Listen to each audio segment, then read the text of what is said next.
Hello. Today, I will show you how to exchange Bitcoin for TRON on Guarda. TRON is one of the latest and most popular cryptocurrencies on the market.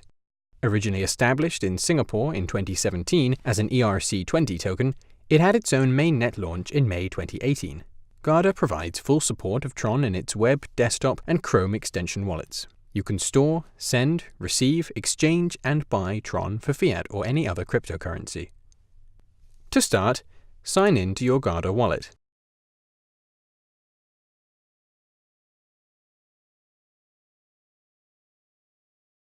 Next, scroll down to find the TRON wallet on the left.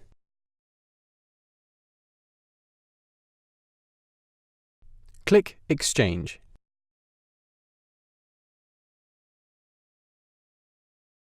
Choose Bitcoin in the first wallet slot and TRON in the second. Enter the amount you would like to exchange. Before clicking Next, make sure you have accepted the terms of use.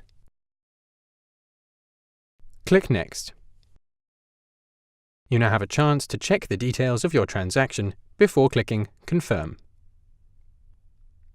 To see your transaction, click on Go to History.